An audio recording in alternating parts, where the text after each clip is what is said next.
السلام علیکم ورحمۃ اللہ وبرکاتہ. کیا حال ہے سب کا؟ الحمد للہ. انشاءاللہ آج ہم سورۃ الواقعہ شروع کریں گے. سب سے پہلے لفظی ترجمہ آیت نمبر 1 سے لے کے 40 تک.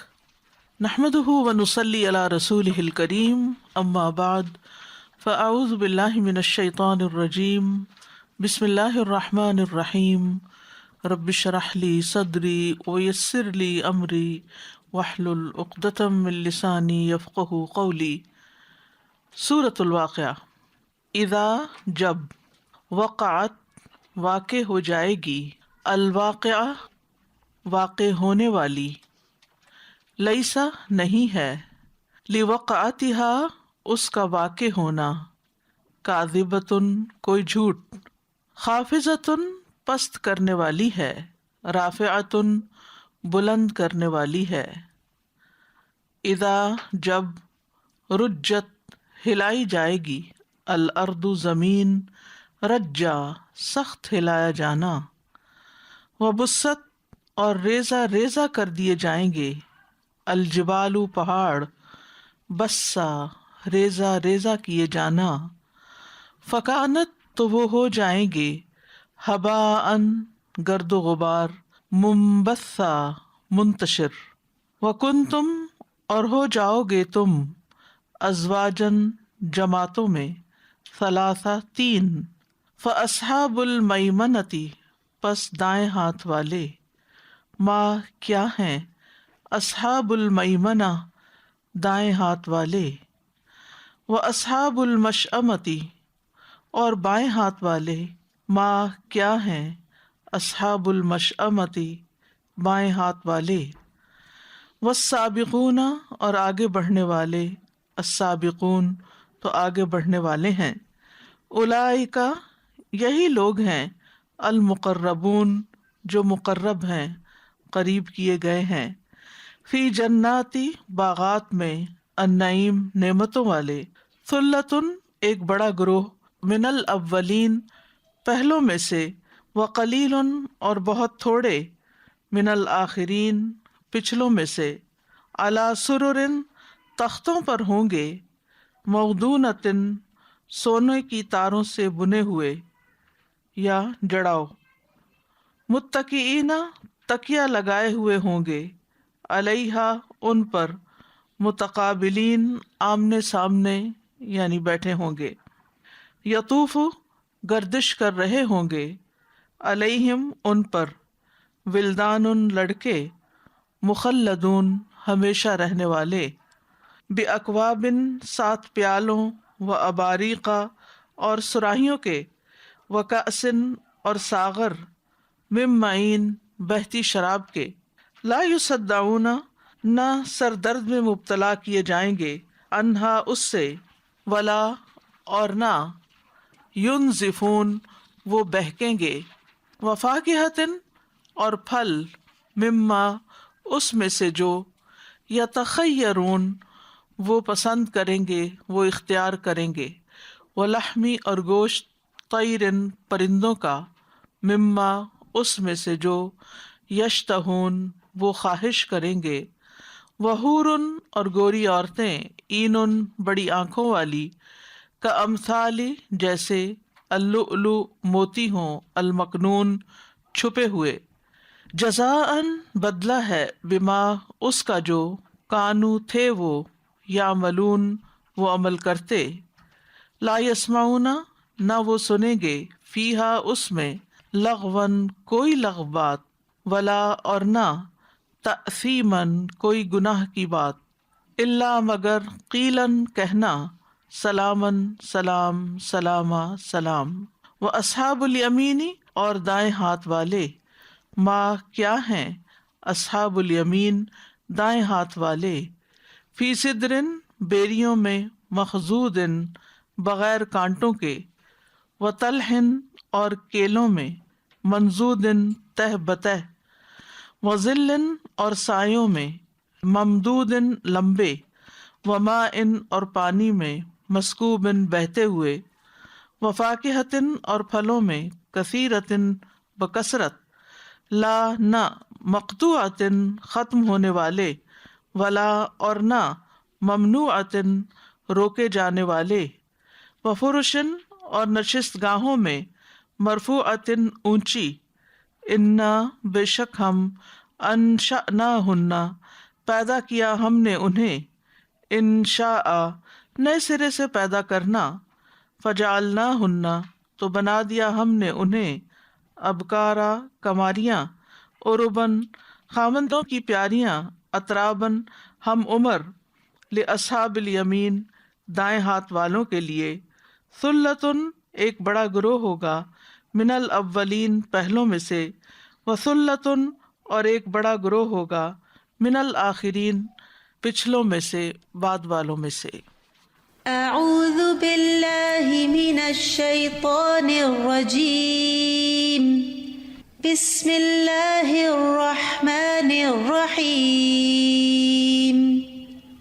اذا وقعت الواقعہ لیس لوقعتها كاذبة خافضة رافعة اذا رجت الارض رجا وبست الجبال بسا فكانت هباء منبثا وكنتم أزواجا ثلاثة فأصحاب الميمنة ما أصحاب الميمنة وأصحاب المشأمة ما أصحاب المشأمة والسابقون السابقون أولئك المقربون في جنات النعيم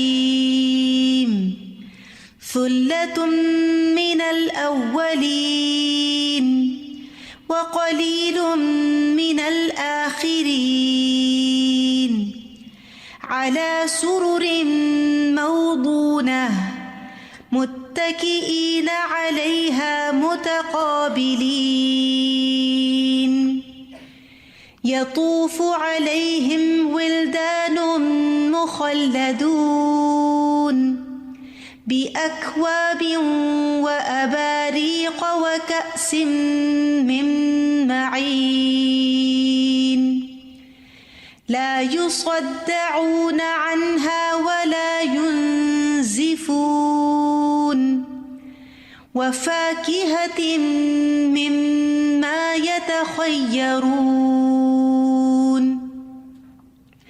ولحم طير مما يشتهون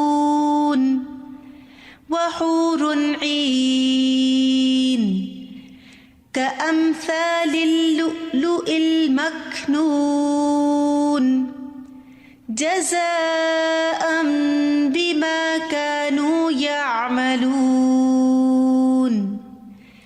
لا يسمعون فيها لغوا ولا تأثيما إلا قيلا سلاما سلاما وأصحاب اليمين ما أصحاب اليمين في سدر مخضود وطلح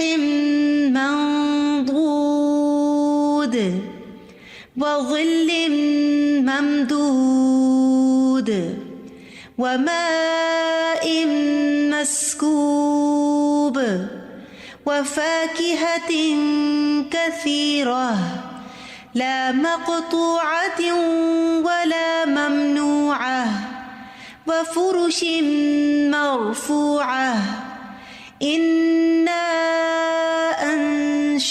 أنشأناهن إنشاء فجعلناهن أبكارا عربا أترابا لأصحاب اليمين ثلة من الأولين وثلة من الآخرين۔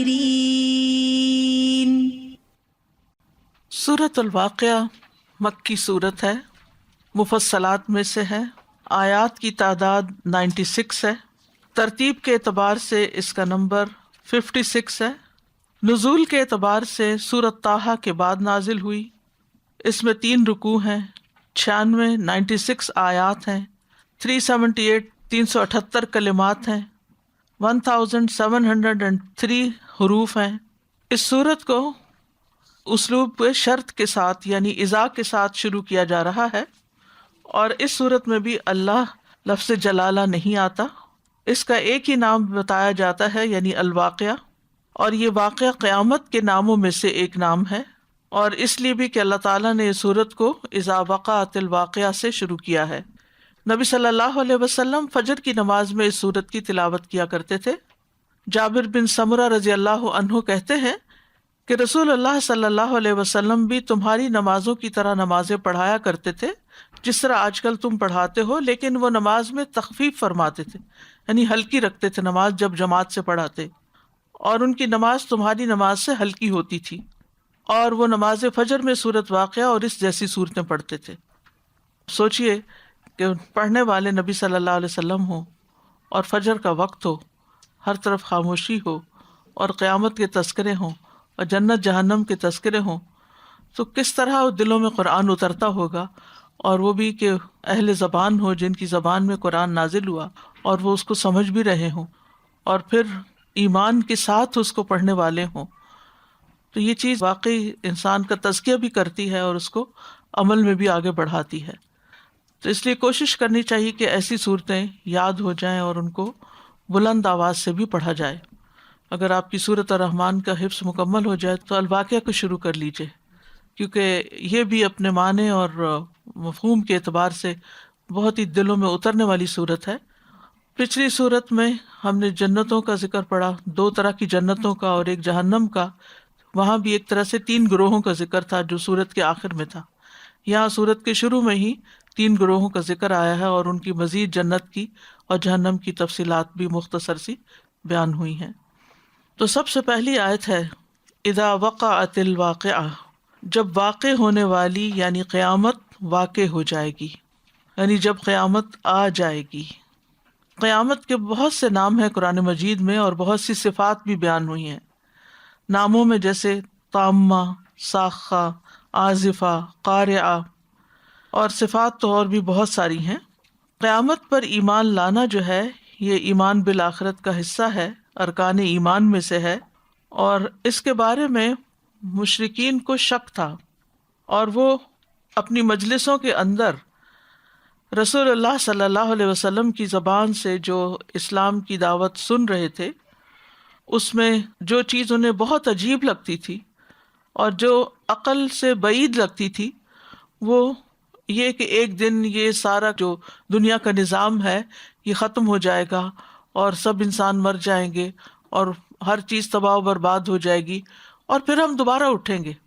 یہ چیز ان کو عقل سے بہت دور لگتی تھی، تو وہ سوچتے تھے کہ یہ زمین، یہ آسمان، یہ پہاڑ، یہ سورج، یہ چاند، یہ ستارے، یہ سب کہاں چلے جائیں گے، اور اتنے لاکھوں کروڑوں لوگ جو مر کے زمین کے اندر دفن ہو چکے ہیں وہ دوبارہ کیسے اٹھیں گے، اور پھر اس زندگی میں جنت بھی ہے، جہنم بھی ہے۔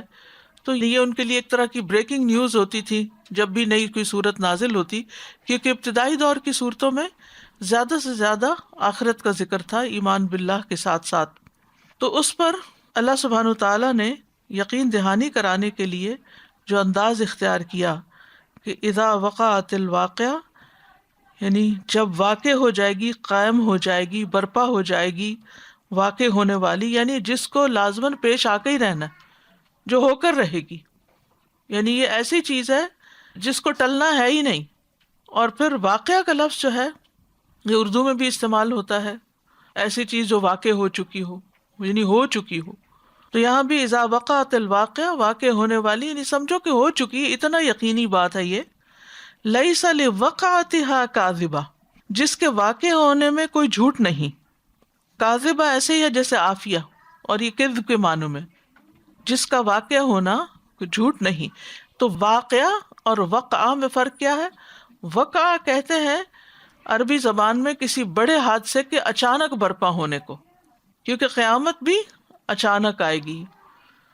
تو لیس لوقعتها کاذبہ، اس کا وقوع جو ہے اس میں کوئی جھوٹ نہیں اور کوئی شک والی بات نہیں، اور یہ قیامت کی گھڑی آ کر رہے گی اور اس کی سختیاں پیش آئیں گی، اور یہ دن بڑا ہولناک دن ہوگا جس میں لوگ تقسیم ہو جائیں گے۔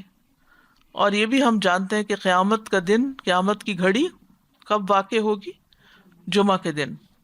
سنن نبی داؤد میں آتا ہے کہ رسول اللہ صلی اللہ علیہ وسلم نے فرمایا، تمہارے دنوں میں سب سے افضل جمعہ کا دن ہے، اسی میں آدم علیہ السلام کو پیدا کیا گیا، اور اسی دن میں وہ فوت ہوئے، اور اسی دن سور پھونکا جائے گا، اور اسی دن بے ہوشی طاری کی جائے گی۔ تو اس سے کیا پتہ چلتا ہے کہ قیامت کا دن تو ہمیں بتایا گیا ہے لیکن تاریخ نہیں بتائی گئی۔ اس کے باوجود کہ ہمیں ایگزیکٹ ڈیٹ نہیں بتائی گئی یا اس کا ایگزیکٹ ٹائم نہیں بتایا گیا، لیکن یہ بتا دیا گیا کہ وہ لازماً پیش آ کر رہے گی، جو ٹل نہ سکے گی، کوئی اس کو ٹال نہیں سکے گا، کوئی اس کو روک نہیں سکے گا۔ اگر کوئی اس کو جھٹلاتا بھی ہے تو جھٹلانا فائدہ نہیں دے گا، یہ کوئی جھوٹی خبر نہیں۔ جب وہ آ جائے گی تو پھر ہر شخص کو یقین آ جائے گا، لیکن اس وقت یقین کرنے کا فائدہ نہ ہوگا۔ سورۃ الشورى میں آتا ہے، استجیبوا لربکم من قبل ان یأتی یوم لا مرد لہ من اللہ، اپنے رب کی دعوت قبول کر لو اس سے پہلے کہ وہ دن آ جائے جس کے ٹلنے کی کوئی صورت اللہ کی طرف سے نہیں ہے، یعنی ٹالا نہیں جا سکتا پھر اس کو۔ سورۃ المعارج میں آتا ہے، سأل سائل بعذاب واقع للکافرین لیس لہ دافع، ایک سوال کرنے والے نے اس عذاب کے متعلق سوال کیا جو واقع ہونے والا ہے، تو کافروں پر اسے کوئی ہٹانے والا نہیں، یعنی وہ دن نافرمانوں کے لیے، انکار کرنے والوں کے لیے بہت بھاری ہوگا، بہت بڑا ہوگا۔ اور اس کی کچھ علامات یہاں بتائی گئی کہ کیا کچھ ہو جائے گا اس دن۔ نمبر 1، خافضۃ الرافعہ، پست کرنے والی، بلند کرنے والی ہوگی۔ خافضہ خفض سے ہے، یعنی نیچے کر دینے والی اور بلند کر دینے والی۔ کچھ چیزیں جو بہت اونچی ہیں دنیا میں، اپنے شان کے اعتبار سے، اپنے نام کے اعتبار سے، اپنے مقام کے اعتبار سے، قیامت کے دن وہ کیا ہو جائیں گی؟ نیچی ہو جائیں گی۔ اور دنیا میں کچھ چیزیں ایسی ہیں جو اپنی شان، اپنے مقام، اپنے مال، جاہ، رتبے کے اعتبار سے دنیا میں ان کو کوئی ویلیو نہیں دی جاتی، لیکن قیامت کے دن ان کو بہت عزت دی جائے گی، نور کے ممبروں پہ بٹھایا جائے گا، عرش کے سائے تلے ہوں گے، اور ان کو بہت بڑی عزت دی جائے گی۔ یعنی وہاں عزت کے معیار اور پیمانے بدل جائیں گے۔ جن چیزوں کی بنیاد پر لوگوں کو دنیا میں عزت دی جاتی ہے وہ وہاں قائم نہ رہیں گے، وہاں پیمانہ مختلف ہوگا، الگ ہوگا۔ دنیا میں عزت والوں کو پست اور پست سمجھے جانے والوں کو بلند کر دیا جائے گا۔ اسی طرح جزا اور سزا کے اعتبار سے بھی کچھ لوگ جو دنیا میں بہت بڑے بڑے نام ہوں گے، جن کی بڑی شہرت ہوگی، جن کا تاریخ میں بہت بڑا نام ہوگا، جن کو ساری دنیا سلام کرتی ہوگی، جن کو شاید مرتے وقت 21 توپوں کی سلامی کے ساتھ دفن کیا گیا ہوگا، لیکن قیامت کے دن وہ چیونٹیوں کی شکل میں متکبر ذلیل ہو رہے ہوں گے، وہ نیچے ہو جائیں گے۔ اور کچھ لوگ ایسے کہ جن کو کوئی اہمیت نہیں دی جاتی، کوئی امپورٹنس نہیں دی جاتی، قیامت کے دن ان کو بلند کر دیا جائے گا، ان کی گردنیں اونچی ہوں گی، ان کو عزت و آبرو عطا کی جائے گی۔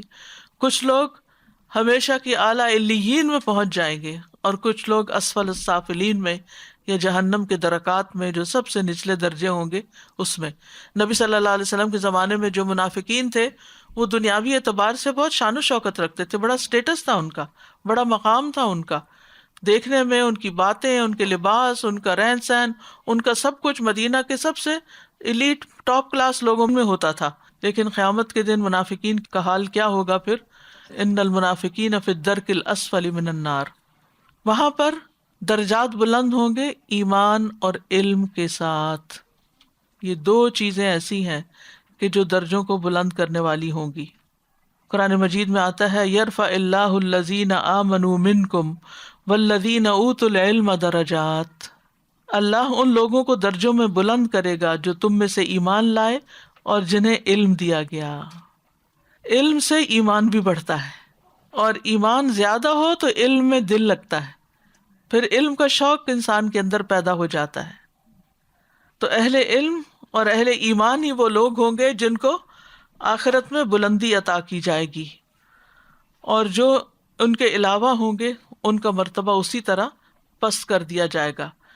اسی طرح یہ ہے کہ جیسے ہم کہتے ہیں نا اپ سائڈ ڈاؤن، تو بہت ساری چیزیں اپ سائڈ ڈاؤن ہو جائیں گی، اور بہت ساری چیزیں اوپر اور بہت ساری نیچے۔ لیکن آج ہمیں فکر کرنی چاہیے اور جاننے کی کوشش کرنی چاہیے کہ وہ کون سی چیزیں ہیں جو انسان کو نیچے کر دیں گی، ذلیل کر دیں گی، اور کون سی چیزیں ہیں جو اس کو اوپر کر دیں گی۔ تو ایک تو ہو گیا ایمان سب سے پہلے، اور جتنا زیادہ جس کے ایمان کا لیول ہوگا موت کے وقت، اتنا ہی زیادہ اس کا درجہ بلند ہوگا۔ وہاں مال نہیں دیکھا جائے گا، وہاں دنیاوی عہدہ نہیں دیکھا جائے گا، وہاں یہ نہیں دیکھا جائے گا کہ کس قسم کے گھر میں رہتے تھے، کس قسم کی گاڑی تھی تمہاری، کس قسم کا لائف سٹائل تھا تمہارا، کس برانڈ کے کپڑے پہنتے تھے تم، کس برانڈ کے جوتے تھے تمہارے، جیولری کیسی تھی۔ یہ نہیں دیکھا جائے گا جن چیزوں کی بنا پر آج لوگ عزت دیے جاتے ہیں یا ان کا مقام اور مرتبہ بلند سمجھا جاتا ہے۔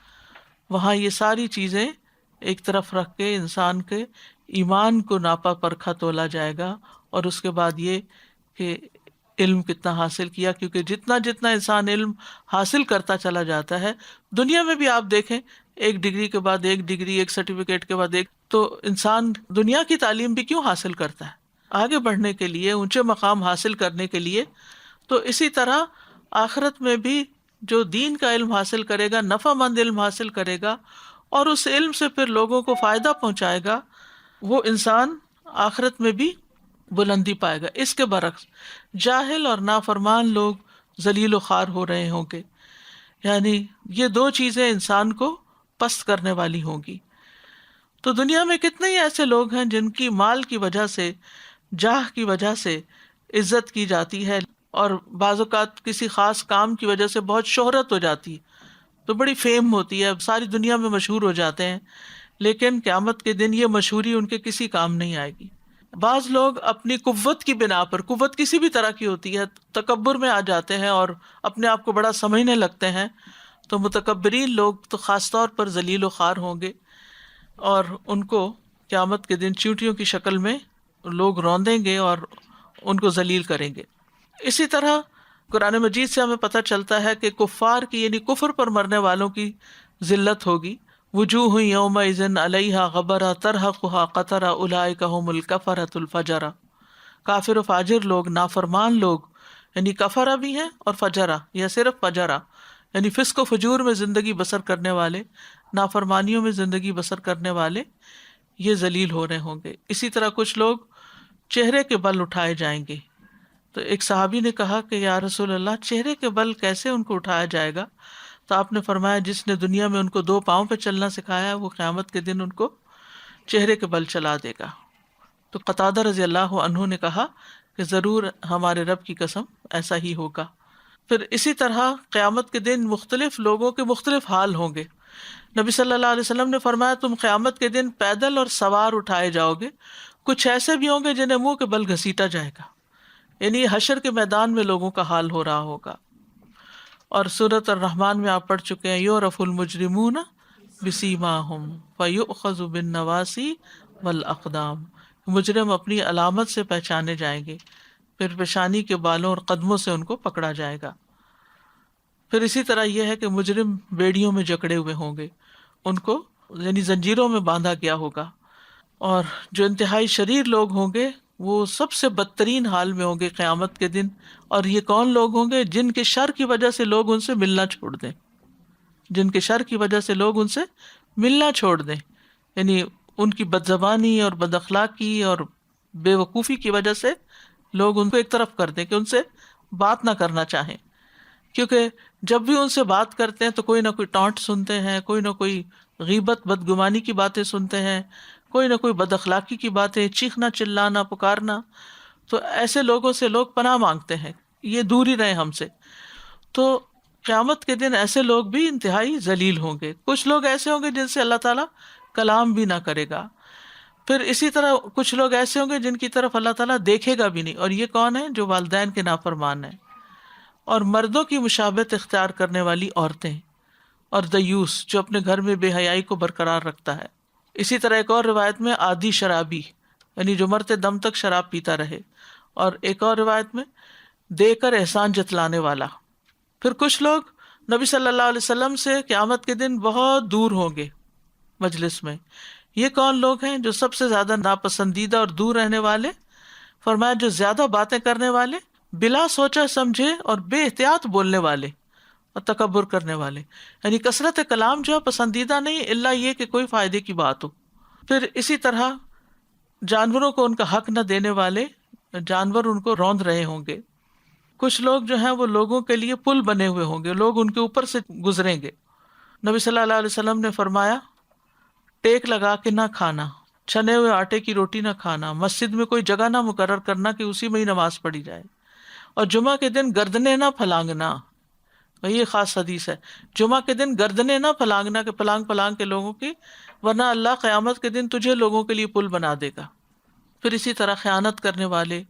اس کے برعکس کچھ لوگ جو ہیں وہ رافعتن بھی ہے، یعنی صرف نیچے ہی نہیں کرنے والا یہ دن، بلکہ رافعتن بلندیاں دینے والا دن بھی ہے۔ یہ قرآن مجید میں آتا ہے وَمَن يَأْتِهِ مُؤْمِنًا قَدْ عَمِلَ الصَّالِحَاتِ فَأُولَٰئِكَ لَهُمُ الدَّرَجَاتُ الْعُلَىٰ، جو اس کے پاس یعنی اللہ کے پاس مومن بن کر آئے گا اور اس نے اچھے اعمال کیے ہوں گے، تو یہی لوگ ہیں جن کے سب سے بلند درجات ہوں گے، درجوں میں اونچے ہوں گے۔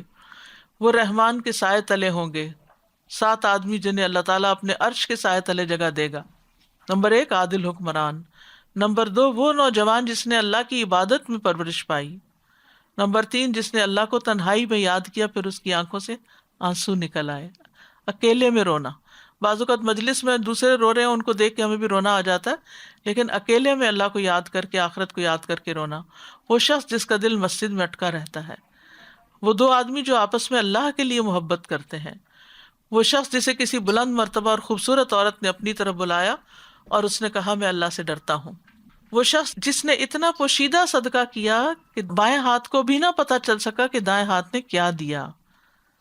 پھر اسی طرح قیامت کے دن وہ لوگ بہترین حال میں ہوں گے جو اچھی طرح ادائیگی کرتے ہیں، یعنی چاہے قرض کی ادائیگی ہو یا پھر ویسے کسی کا حق دینا ہو۔ بعض اوقات یہ ہے کہ کچھ لوگوں کی عادت ہوتی کہ دینا تو ہوتا ہی ہے لیکن ستا کے دیتے ہیں، مطلب بیوی کو خرچہ دینا تو ہے ہی لیکن اس کو زج کر کے۔ اسی طرح بچوں کو کچھ دے رہے ہیں تو احسان جتا کے، سیلری بھی کسی کی دے رہے ہیں تو ڈیلے کر کے۔ پھر اسی طرح کسی کا کوئی حق دینا ہے تو ادائیگی کے معاملے میں بہت تنگ کرنے والے لوگ۔ تو اس کے برعکس بلند درجوں والے کون ہیں؟ جو دیتے ہوئے اچھا رویہ اختیار کریں۔ پھر اسی طرح ادائیگی میں اپنی ڈیوٹی کی ادائیگی، اپنی ذمہ داریوں کی ادائیگی، یہ ساری چیزیں اس میں آ جاتی ہیں۔ رسول اللہ صلی اللہ علیہ وسلم نے یہ بھی فرمایا مہاجرین کے لیے قیامت کے دن سونے کے ممبر ہوں گے، حالانکہ دنیا میں ان کے پاس اتنے کپڑا نہیں تھا کہ جس کو پوری طرح ڈھک کے نماز صحیح طرح ادا کر سکیں۔ وہ ان پر بیٹھیں گے اور ہر قسم کی گھبراہٹ سے امن میں ہوں گے، سبحان اللہ، جیسی قربانی انہوں نے کی تھی دین کے لیے۔ قیامت کے دن جب ہر کوئی بدحال ہوگا اور پریشان ہو رہا ہوگا، وہ سونے کے ممبروں پر آرام سے بیٹھے ہوئے ہوں گے۔ پھر نور کے ممبر بھی ہوں گے۔ انصاف کرنے والے قیامت کے دن رحمان کی دائیں جانب اللہ کے نزدیک نور کے ممبروں پر ہوں گے، اور اللہ کے دونوں ہاتھ دائیں ہیں۔ یہ وہ لوگ ہوں گے جو اپنی رعایا اور اہل و عیال میں عدل و انصاف سے کام لیں گے۔ پھر کچھ لوگوں کو اللہ کا پڑوسی کہا جائے گا، اور یہ مسجدوں کو آباد کرنے والے اور نبی صلی اللہ علیہ وسلم کے قریب ترین لوگ، تو یہ سب وہ لوگ ہوں گے کہ جنہیں قیامت کے دن عزت دی جائے گی۔ یہاں ایک اور بات بھی ہمیں ذہن میں رکھنی چاہیے کہ حقیقی رفعت جو ہے نا وہ آخرت میں ہے۔ دنیا میں کبھی ایسا بھی ہوتا ہے کہ کوئی عمر میں ہم سے بڑا ہے تو ہم اس کو عزت دیتے ہیں کہ یہ بزرگ ہے، یہ بڑا ہے، یہ امی ہے، یہ خالہ ہے، یہ دادی ہے، نانی ہے، اور ہم ان کو ان کی عمر کی وجہ سے عزت دیں گے۔ لیکن ضروری نہیں کہ قیامت کے دن بھی ان کو آپ سے اونچا ہی رکھا جائے، ضروری نہیں۔ اگر ان کے عمل آپ سے بہتر ہوئے تو آپ سے اونچے ہوں گے، آپ جیسے ہوئے تو آپ کے برابر ہوں گے، اور آپ سے کم تر ہوئے تو نیچے ہوں گے۔ اسی طرح بعض لوگوں کو ان کے کسی خاص منصب یا عہدے کی وجہ سے بڑا مقام دے دیا جاتا ہے۔ مثلاً کوئی استاد ہے مربی ہے، مینٹر ہے، شیخ ہے، کوئی امام ہے، تو عام طور پر ہمارے مذہبی ماحول میں ان لوگوں کو بڑی عزت دی جاتی ہے.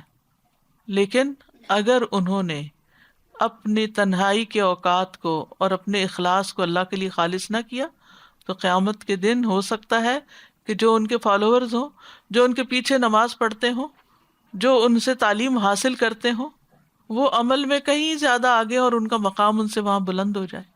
یعنی ضروری نہیں کہ جو آج دنیا میں کسی دینی خدمت کی وجہ سے بلند مرتبہ پائے ہوئے ہیں اور انجوائے کر رہے ہیں اس کو، وہ قیامت کے دن بھی ایسے ہی ہوں.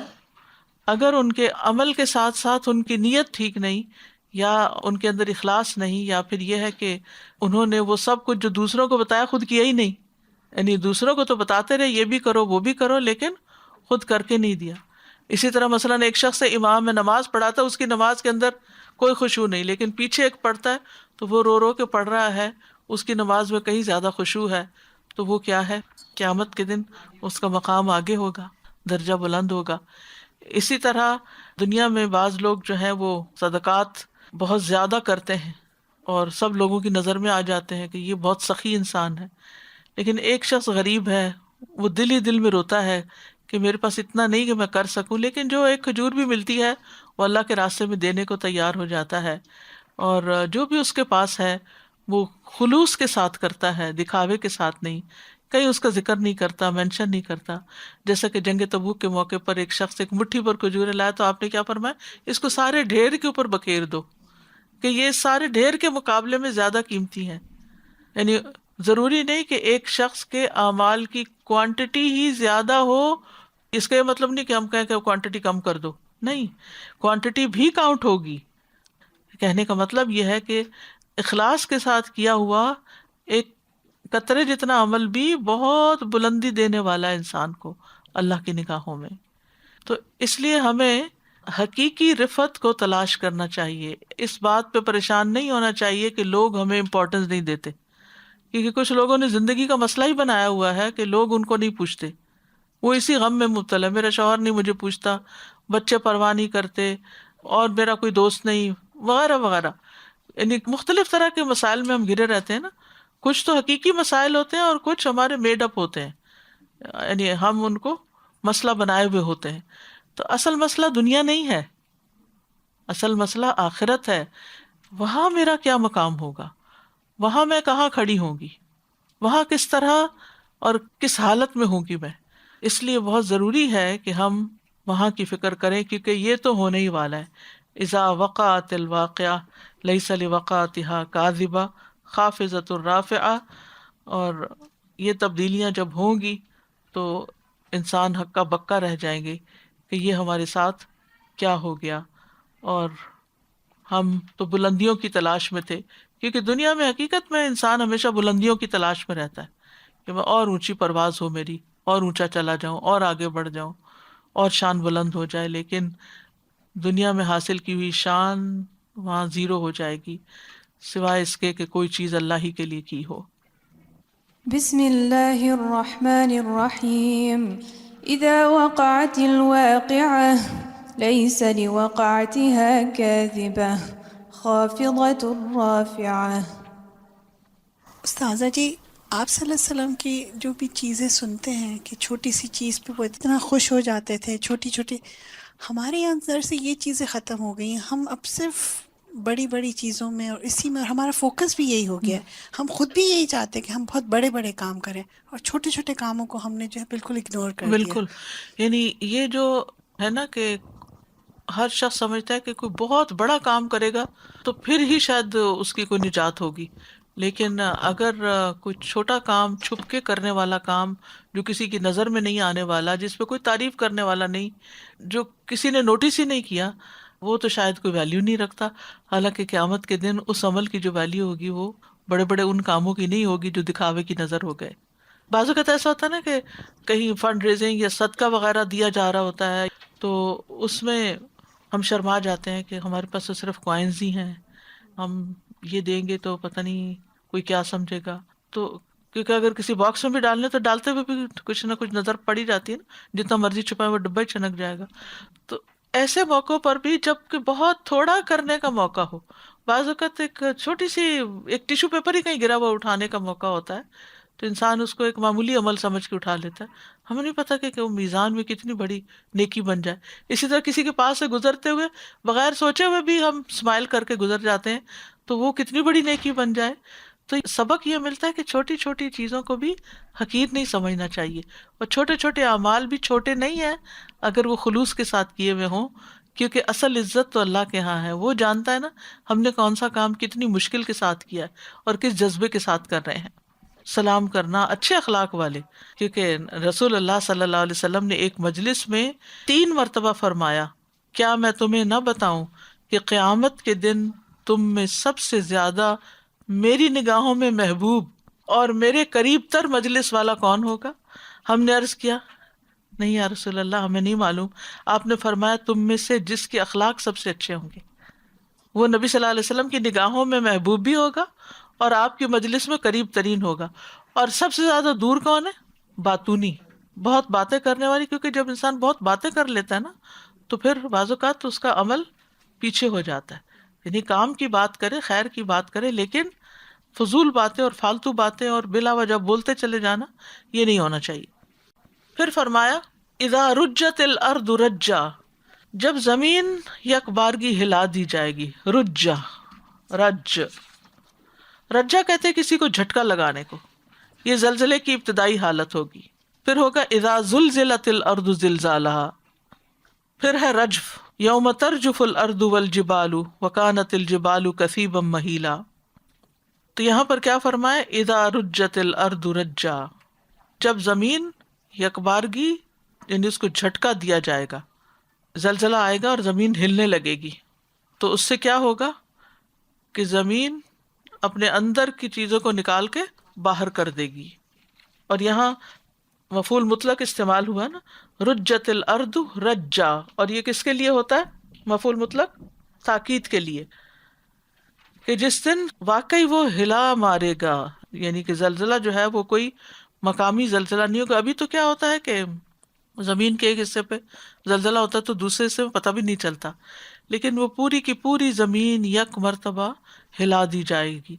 وحملت الارض والجبال فدکتا دکتا واحدہ، تو ساری زمین کو ایسا جھٹکا لگے گا، رجت الارض رجا، کہ وہ لرز کر رہ جائے گی. اور اس کے بارے میں سورۃ الحج میں بھی آتا ہے، یا ایھا الناس اتقوا ربکم ان زلزلۃ الساعۃ شیء عظیم، کیونکہ یہ قیامت ہی کا تذکرہ ہو رہا ہے نا، اور اسی کے زلزلے کا ذکر ہو رہا ہے کہ جس سے قیامت آ جائے گی. اور مقصد کیا ہوگا کہ زمین کے اندر کی چیزیں نکل کے باہر آ جائیں. لوگ حساب کتاب کے لیے اب تیار ہو جائیں. حساب کتاب کا وقت آ گیا ہے. وہ جس میں تم شک کرتے تھے وہ شک اب دور کر لو. اور کیا ہوگا؟ وَبُسَّتِ الْجِبَالُ بَسًّا، اور پہاڑ ریزہ ریزہ کر دیے جائیں گے، یعنی پہاڑ ریت کی طرح بہہ جائیں گے. وَيَوْمَ تَرْجُفُ الْأَرْضُ وَالْجِبَالُ وَكَانَتِ الْجِبَالُ كَثِيبًا مَهِيلًا، بہتی ریت کی طرح ہو جائیں گے، ریزہ ریزہ کر دیے جائیں گے. پہاڑوں کو چلا دیا جائے گا اور پھر ختم ہو جائیں گے. ان کو اس طرح گھول دیا جائے گا جیسے ستو گھولا جاتا ہے. کل ینسفھا ربی نسفا، اور زمین کیا ہو جائے گی؟ صاف ہو جائے گی، زمین صاف ہو جائے گی. اس میں ہم دیکھتے ہیں کہ جب قیامت آئے گی تو پھر جہاں انسانوں کے اوپر کیفیات واقع ہوں گی، اسی طرح مختلف جو زمین پہ پائے جانے والی اشیاء ہیں ان کے اندر بھی ایک بہت بڑی تبدیلی آ جائے گی. انسانوں کے اعتبار سے تو خافضۃ الرافعہ، اور یہ صرف انسانوں کے اعتبار سے نہیں، بڑی بڑی عمارتیں اور بڑے بڑے جو پہاڑ ہیں وہ گر جائیں گے، نیچے ہو جائیں گے. اور پھر دوسری طرف زمین کا حال یہ ہو جائے گا، اور یہ سب جب پہاڑ وغیرہ اڑیں گے کالعہن المنفوش ہو جائیں گے تو زمین چٹیل میدان کی طرح ہو جائے گی، اور یہ پہاڑ ریزہ ریزہ دھول بنا کر اڑا دیے جائیں گے. یعنی بس کا مطلب یہ ہے کہ ان کو ایسا باریک پیسا جائے گا جیسے بہتی ریت ہو. کبھی بہتی ریت کی مٹھی بھری ہے آپ نے؟ ہاتھ کے اندر ٹھہرتی ہی نہیں. آپ جتنا چاہیں اسے، کیونکہ میں نے ڈائریکٹ اس کا ایکسپیرینس کیا ہے کہ ہاتھ میں پکڑ کے جتنا چاہے پکا رکھو سب نکل جاتی. بس یہ زمین کا حال ہو جائے گا. اذا رجت الارض رجا وبست الجبال بسا، اور پہاڑ باریک ہو جائیں گے. فکانت ہباء منبثا، جیسے وہ پراگندہ غبار ہوں. سوچئے کہ ایک پتھر کو توڑنا بھی کتنا مشکل کام ہے، ایک چٹان توڑنا کتنا مشکل کام ہے. کہاں بڑے بڑے پہاڑ، ماؤنٹ ایوریسٹ اور K2 اور پتہ نہیں کون کون سی چوٹیاں اور پہاڑی سلسلے اور گریٹ کینین، یعنی کہ وہ دیکھ کے واقعی ایک ہیبت آتی ہے، اتنے بڑے بڑے پہاڑ ہیں. لیکن ان سب کا حال یہی ہوگا کہ بالکل دھول بن جائیں گے، دھول بنا کے اڑا دیے جائیں گے. کلہن المنفوش، دھنکی ہوئی روئی کی طرح ہوں گے، غبار کے ذرات بن جائیں گے. اور ہبا کا مطلب غبار ہے، اور منبثہ پھیلے ہوئے، بکھرے ہوئے، یعنی پہاڑ اکھڑ کے بکھر جائیں گے. اور پھر یہ کہ پہاڑ چمکتی ریت کی طرح، یعنی زمین چونکہ چمک اٹھے گی تو ہو سکتا ہے کہ وہ سارا گرد و غبار جو آ کے زمین کو پھر لیول کر دے اور زمین چمک اٹھے. وسیرت الجبال فکانت سرابا، جیسے سورۃ النبا میں آتا ہے نا، پہاڑ چلائے جائیں گے تو وہ چمکتی ریت بن جائیں گے. اور سورۃ النمل میں آتا ہے وتری الجبال تحسبها جامدۃ وهي تمر مر السحاب. تم سمجھو کہ پہاڑ اپنی جگہ پر جمے ہوئے ہیں حالانکہ وہ بادل کسی چال چل رہے ہوں گے. وہ کالعہن المنفوش. تو یہ مختلف کیفیات قرآن مجید میں آپ پڑھ چکے ہیں پہاڑوں کی، ان سب کو ایک جگہ میں نے تھوڑا سا صرف اشارہ کیا ہے تاکہ آپ کا ایک امیجری آپ کے سامنے بنے کہ زمین پہ کیا ہونے والا ہے، اور یہ ہو کر رہے گا. اور یہ کب ہوگا؟ اذا وقعت الواقعہ. إذا رجت الأرض رجا وبست الجبال بسا فكانت هباء منبثا. وَكُنْتُمْ أَزْوَاجًا ثَلَاثَةً، اور اس وقت تم 3 گروہ بن جاؤ گے. تمام انسان، صرف وہ لوگ نہیں جن پہ قرآن اتر رہا تھا اس وقت. کنتم سے مراد تمام انسان ہیں، اول سے آخر تک سب لوگ 3 گروہوں میں بٹ جائیں گے. کس اعتبار سے یہ گروہ بندی ہوگی؟ ذات پات کے اعتبار سے، لینگویج کے اعتبار سے، جغرافیے کے اعتبار سے، شکل و صورت کے اعتبار سے، فرسٹ ورلڈ تھرڈ ورلڈ کے اعتبار سے. ابھی بھی تو دنیا کو شاید 3 حصوں میں ہی بانٹا ہوا ہے نا. تو اس وقت یہ تقسیم نہیں ہوگی.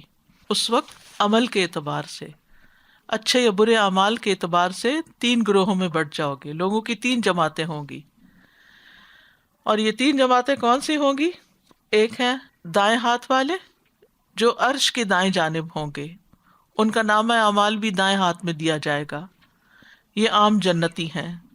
پھر عرش کے بائیں جانب، اور ان کا نامہ اعمال بھی بائیں ہاتھ میں دیا جائے گا، یہ جہنمی لوگ ہوں گے.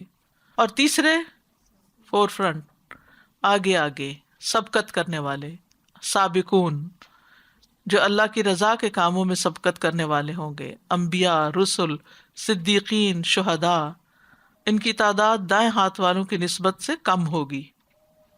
قرآن مجید میں ایک اور جگہ پر بھی آتا ہے ثم اورثنا الکتاب الذین اصطفینا من عبادنا فمنہم ظالم لنفسہ ومنہم مقتصد ومنہم سابق بالخیرات بإذن اللہ. پھر ہم نے اس کتاب کے وارث اپنے وہ بندے بنائے جنہیں ہم نے چن لیا، پھر ان میں سے کوئی اپنے آپ پر ظلم کرنے والا ہے، اور ان میں سے کوئی میانہ رو ہے، اور ان میں سے کوئی نیکیوں میں آگے نکل جانے والا ہے اللہ کے حکم سے. تو یہ 3 گروہ. تو سب سے پہلے فاصحاب المیمنہ، ایک تو دائیں ہاتھ والے ہوں گے. ما اصحاب المیمنہ، ان دائیں ہاتھ والوں کا کیا کہنا؟ میمنہ کا لفظ جو ہے یمین سے بھی ہے اور یمن سے بھی. یمین کہتے ہیں دائیں ہاتھ کو، اور عربوں کے ہاں دایاں ہاتھ جو ہے یہ نیک فعل کے لیے استعمال ہوتا تھا، سیدھا ہاتھ. اس ہاتھ کو وہ قوت، بلندی اور عزت کا نشان سمجھتے تھے، اور جس شخص کی ان کے ہاں بڑی عزت اور مقام ہوتا تھا اس کو اپنے سیدھے ہاتھ کی طرف بٹھاتے تھے. کھانا وغیرہ پیش کرنا ہوتا تو دائیں ہاتھ سے شروع کیا جاتا تھا. اور اسی طرح اگر یمن سے مانا جائے تو یمن کا معنی ہوتا ہے نیک فعل، یعنی خوش قسمت، خوش نصیب، نیک بخت. اسی سے لفظ یمنا بھی ہے، نیک بخت. فاصحاب المیمنہ، تو وہ دائیں ہاتھ والے خوش قسمت لوگ. کیا کہنے ان کے جو دائیں ہاتھ والے ہیں، وہ اصحاب المشأمہ، اور دوسرے بائیں ہاتھ والے. یہ مشأمہ کا لفظ جو ہے یہ شؤم سے ہے، جس کا مطلب ہوتا ہے بدبختی اور نحوست. عربی میں بائیں ہاتھ کو شوما کہا جاتا ہے، شوما. اردو میں کہتے ہیں شومی قسمت. عربوں کے ہاں شمال کا لفظ بائیں کے لیے استعمال ہوتا تھا اور شوم فعل بد کے لیے استعمال ہوتا تھا. بایاں ہاتھ کمزوری اور ذلت کا نشان تھا. سفر کو جاتے ہوئے اگر پرندہ اڑ کے بائیں ہاتھ کی طرف جاتا تو اس کو بری فعل سمجھتے تھے. کسی کے بارے میں کہنا ہوتا تھا کہ اس کا میرے ہاں کوئی مقام نہیں تو فلان منی بالشمال، فلاں میرے بائیں ہاتھ کی طرف ہے، میں تو اس کو کچھ سمجھتا ہی نہیں. اسی طرح کسی کام کو بہت ہلکا اور آسان سمجھنا ہوتا تو کہتے یہ تو میرے بائیں ہاتھ کا کھیل ہے، یعنی یہ میرے لیے کوئی اہمیت نہیں رکھتا. تو اصحاب المشأمہ کون ہوں گے؟ وہ بدبخت، بدقسمت جو اللہ کے ہاں ذلت سے دوچار ہوں گے. اسی طرح کچھ اور معنی بھی کیے گئے ہیں دائیں اور بائیں والوں کے، کہ اس سے مراد آدم علیہ السلام کے دائیں اور بائیں سے نکلے ہوئے لوگ ہیں. تو نیکیاں اور برائیاں کرنے والے لوگ ہیں. اصحاب المیمنہ نیکیاں والے اور مشأمہ برائیاں والے. ایک اور معنی یہ بھی کیا گیا کہ اپنے لیے برکت یا نحوست کا باعث بننے والے. تو انسان کی نحوست اس کے اپنے گلے میں ہے، کوئی اور اس کے لیے نہیں منحوس ہوتا. انسان اپنے گناہ کی وجہ سے، اپنے برے کام کی وجہ سے اپنے لیے منحوس ہو جاتا ہے. پھر اسی طرح اصحاب المیمنہ اور مشأمہ میں جنت والے اور جہنم والے یہ بھی مراد لیا گیا. تو کتنے معنی ہو گئے؟ خوش قسمت، بد قسمت، پہلا یہ بتایا تھا میں نے آپ کو.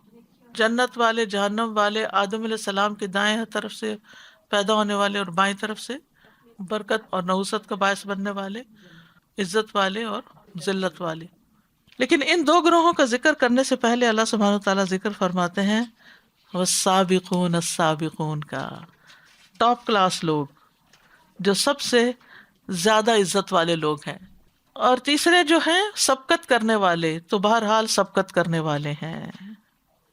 یہ کون ہیں جو آگے بڑھنے والے ہیں، جو آگے ہی آگے ہیں؟ ایک معنی لیا گیا کہ یہ انبیاء ہیں. دوسرا یہ کہ جو ایمان میں سبقت کرنے والے ہیں، من المہاجرین الاولین جو ہیں، یعنی جو نبی صلی اللہ علیہ وسلم پر یا کسی بھی نبی پر سب سے پہلے ایمان لے آئے. یہ بھی کہا گیا کہ دونوں قبلوں کی طرف نمازیں پڑھنے والے. ایک معنی یہ بھی کیا گیا کہ مسجد اور اللہ کے راستے میں جلدی نکلنے والے. یہ وہ لوگ ہیں جو مساجد میں سب سے پہلے جاتے ہیں اور اللہ کے راستے میں سب سے زیادہ جلدی نکلنے والے، تعلیم کے لیے، جہاد کے لیے. بعض علماء نے اس سے 4 لوگ مراد لیے ہیں، لیکن یہ صرف ایکسیپشنلی ایک معنی ہے. وہ کہتے ہیں کہ اس میں موسیٰ علیہ السلام کی امت کا سب سے آگے نکل جانے والا شخص حزقیل ہے، جو آل فرعون میں سے ایمان لے آیا تھا، وہ جس کا ذکر آتا ہے نا سورۃ المومن میں. عیسیٰ علیہ السلام کی امت میں سب سے آگے جانے والا حبیب نجار، جس کا سورۃ یاسین میں ذکر آتا ہے. وجاء من اقصى المدینۃ رجل یسعی، انطاکیہ شہر کا رہنے والا. اور محمد صلی اللہ علیہ وسلم کی امت میں سبقت لے جانے والے ابو بکر اور عمر، یہ مراد ہیں. یہ ابن عباس کا قول ہے. بہرحال السابقون السابقون صرف 4 نہیں ہیں، بلکہ جیسے یہاں پر آ رہا ہے کہ سلۃ من الاولین وقلیل من الآخرین. یہ بھی کہا گیا کہ ہجرت سے پہلے اسلام لانے والے. پھر یہ بھی کہا گیا کہ دنیا میں ایمان اور آخرت میں جنت میں سب سے پہلے جانے والے. تو یہ سب سے افضل لوگ ہیں والسابقون السابقون. اور ان کو افضل کس چیز نے بنایا ہے؟ سبقت کرنے نے، آگے بڑھنے نے. اور کس چیز میں آگے بڑھنے میں؟ نیکیوں میں. ٹرینڈ سیٹر جو ہوتے ہیں، جیسے اللہ تعالیٰ کا حکم ہے فَفِرُّوا إِلَى اللَّهِ، سورۃ الذاریات میں آتا ہے دوڑو اللہ کی طرف. تو یہ دوڑنے والے ہیں. فَاسْتَبِقُوا الْخَيْرَاتِ، نیکیوں میں ایک دوسرے سے آگے بڑھو. انتظار میں نہ رہو کوئی کرے گا تو ہم بھی کر لیں گے، بلکہ کیا کرو، تم پہل کر لو. پھر اسی طرح سارعوا إِلَى مَغْفِرَةٍ مِّن رَبِّكُمْ وَجَنَّةٍ عَرْضُهَا السَّمَاوَاتُ وَالْأَرْضُ. دوڑو، تیزی سے لپکو جنت کی طرف، اپنے رب کی بخشش کی طرف، مغفرت کی طرف، اور جنت کی طرف جس کا عرض آسمان و زمین کے برابر ہے، جو متقین کے لیے تیار کی گئی ہے. پھر اسی طرح بھلائی کے تمام کاموں میں رغبت اور جلدی کرنا، یعنی صرف زبانی دعوے نہیں کرنا، بلکہ جب نیکی کا موقع آئے تو پیچھے نہ رہنا. یہ نہیں کہ اچھا سارے وضو کر لے پھر بعد میں کر لوں گی. یہ الگ بات ہے کہ اگر آپ پریفرنس دے رہے ہیں تو اور ہے، اور اگر سستی کے مارے کر تو پھر اور ہے. سبقت کرنے والے ہی آگے نکلتے ہیں. من خاف ادلجہ، جیسے وہ پیچھے ہم نے پڑھا تھا کہ جو ڈرتا ہے وہ رات کو ہی سفر شروع کر دیتا ہے. پھر اسی طرح فالسابقات سبقا فالمدبرات امرا، فرشتوں کی صفت بھی ہے کہ وہ سبقت کرتے ہیں، ایک دوسرے سے آگے نکلتے ہیں، حکم کے انتظار میں رہتے ہیں. پھر یہ انبیاء اور صالحین کی صفت ہے، اولئک یسارعون فی الخیرات وہم لہا سابقون. کتنی خوبصورت صفت ہے ان کی. اللہ تعالیٰ اپنے مومن بندوں کی انبیاء اور صالحین کی صفت بتاتے ہیں کہ یہ نیکیوں میں جلدی کرتے ہیں اور ان میں وہ سبقت لے جاتے ہیں، آگے نکل جاتے ہیں، بہت آگے. سورۃ الانبیاء میں آتا ہے انہم کانوا یسارعون فی الخیرات ویدعوننا رغبا ورہبا وکانوا لنا خاشعین. بے شک وہ نیکیوں میں جلدی کرتے تھے اور ہمیں رغبت اور خوف سے پکارتے تھے اور ہمارے ہی لیے عاجزی کرنے والے تھے. تو صحابہ ایک دوسرے سے نیک اعمال میں آگے بڑھتے تھے. کوئی واقعہ یاد ہے کیسے آگے بڑھتے تھے؟ انفاق فی سبیل اللہ میں حضرت ابو بکر نے اپنے سارے گھر کا مال دے دیا تو حضرت عمر نے کہا کہ میں ان سے آگے نہیں نکل سکتا. پھر وہ واقعہ بھی بڑا دل کو چھونے والا ہے جس میں حضرت ابو بکر جو تھے وہ صبح کی نماز پڑھ کے اندھیرے اندھیرے میں کہیں باہر کو نکل جاتے تھے، اور تو حضرت عمر کو بڑا تجسس ہوا کہ یہ کہاں جاتے ہیں صبح سویرے. تو پتہ چلا کہ وہ کوئی بڑھیا ہے، اکیلی رہتی ہے اور نابینا بھی ہے، تو یہ جلدی سے جا کے اس کی بکری کا دودھ دوتے ہیں اور صفائی وغیرہ کرتے ہیں. تو حضرت عمر کو پتہ چلا تو انہوں نے کہا کہ میں بھی جاؤں گا. تو حضرت ابوبکر ان سے پہلے ہی سب کچھ کر چکے تھے. پھر اسی طرح اور بھی کئی مواقع ہیں جن میں صحابہ ایک دوسرے سے کمپیٹ کرتے ہیں اور آگے نکل جاتے ہیں. جیسے حضرت عمر کہتے ہیں کہ ایک مرتبہ رسول اللہ صلی اللہ علیہ وسلم میرا اور ابو بکر کا گزر، حضرت عمر کہتے ہیں، تین ہیں، عبداللہ بن مسعود کے پاس سے ہوا تو وہ قرآن پڑھ رہے تھے. تو آپ صلی اللہ علیہ وسلم کھڑے ہو گئے اور قرآن کی قرأت سننے لگے. عبداللہ نے رکوع کیا تو رسول اللہ صلی اللہ علیہ وسلم نے فرمایا تم مانگو تمہیں دیا جائے گا. پھر واپس جاتے ہوئے رسول اللہ صلی اللہ علیہ وسلم نے فرمایا نہیں جب وہاں سے چلے کہ تم میں سے جو شخص قرآن کو اسی طرح تر و تازہ پڑھنا چاہتا ہے جیسے وہ اترا ہے تو اسے چاہیے کہ وہ ابن ام عبد یعنی عبداللہ بن مسعود جیسی قرأت کرے. عمر کہتے ہیں میں رات کو عبداللہ بن مسعود کو خوشخبری سنانے گیا جو رسول اللہ صلی اللہ علیہ وسلم نے کہی تھی. جب میں نے دروازہ کھٹکھٹایا تو انہوں نے میری آواز سنی، کہا رات کے وقت آپ کیوں آئے ہیں؟ تو میں نے کہا میں آپ کو خوشخبری سنانے کے لیے آیا ہوں جو رسول اللہ صلی اللہ علیہ وسلم نے سنائی تھی. انہوں نے کہا ابو بکر آپ پہ سبقت لے گئے. میں نے کہا اگر انہوں نے ایسا ہی کیا ہے تو وہ نیکیوں میں بہت زیادہ آگے بڑھنے والے ہیں. میں نے جس معاملے میں بھی ان سے سبقت لے جانے کی کوشش کی ابو بکر ہر معاملے میں مجھ سے آگے بڑھ گئے. اصل میں یہ پوری ایک نفسیات ہوتی ہے، سوچ ہوتی ہے جس کی وجہ سے انسان کاموں کو جو کرنے والے ان میں ڈیلے نہیں کرتا. اور کچھ لوگ ہوتے ہیں وہ ہر کام بعد میں کر لیں گے، پھر کر لیں گے، اچھا بعد میں صحیح، بعد میں صحیح، بعد میں صحیح. اور کچھ کہتے ہیں کہ نہیں جو اب موقع ملا ہے اس کو ہاتھ سے نہ جانے دیں، کل کس نے دیکھی. اور ہمیں سے واقعی کس کو پتا ہے کہ ایک لمحہ ہم ہیں اور دوسرے لمحے ہیں بھی کہ نہیں ہیں. تو صرف سوچتے ہی نہ رہ جائیں. یہ الگ بات ہے کہ بہت سے کاموں کی وجہ سے بعض اوقات انسان کچھ کام نہیں کر پاتا وقت پر، لیکن ایک عادت بن جاتی ہے کہ کوئی کام کر کے ہی نہ دینا، کر کے ہی نہ دینا، ٹال مٹول ٹال مٹول.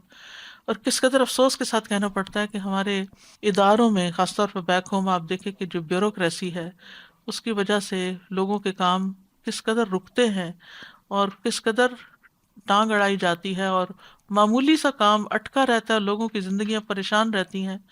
اور جو کرسی پہ بیٹھا ہوا ٹس سے مس نہیں ہوتا، اس کی صرف ایک سگنیچر کی دیر ہوتی ہے، لیکن اپنی امپورٹنس جتانے کے لیے دوسرے کا کام ہی نہیں کر کے دیتے. اور یہ مینٹالٹی بعض اوقات یہاں تک بھی آ جاتی ہے کہ نیکی کے کام میں ایک دوسرے سے تعاون نہ کرنا، حالانکہ حکم کیا ہے تعاونوا علی البر والتقوی. ہم بعض اوقات بلا وجہ تاخیر تاخیر تاخیر کرتا تھا کہ وہ نیکی کا موقع ہی نکل جاتا ہے. اس لیے بلا وجہ سستی کے مارے اس ڈر سے کہ پھر ہمیں کرنا پڑ جائے گا، یہ پیچھے رہنے والی باتیں، یہ پیچھے رہنے والا مزاج ہے. یہ سابقون کا مزاج نہیں ہوتا. سابقون فوراً سوچتے ہیں اچھا مسئلہ حل کیسے ہوگا، الجھ گیا تو حل کیسے کرنا ہے، نہ کہ اس کے صرف الجھاؤ کے اوپر ہی تبصرہ کرتے رہے کہ یہ کیسے الجھا ہوا اور کیوں الجھا ہوا ہے. تو جب کوئی گرہ الجھ جاتی ہے تو اس وقت یہ نہیں دیکھتے کہ الجھی کیسے، یہ دیکھتے کہ کھلے گی کیسے. کچھ لوگ ہوتے ہیں وہ لک فارورڈ کرتے ہیں اور کچھ لوگ ہوتے ہیں جو پیچھے ہی دیکھتے رہتے ہیں، فلاں نے ایسے کیا تھا، فلاں ایسا کرتا ہے، وہ ایسے ہو گیا تھا. ہم سب کو اپنا اپنا جائزہ لینا چاہیے کہ ہم کہاں کہاں سستی کرتے ہیں، تاخیر کرتے ہیں. ہماری نمازیں، ان میں ہماری کیا سبقت ہے؟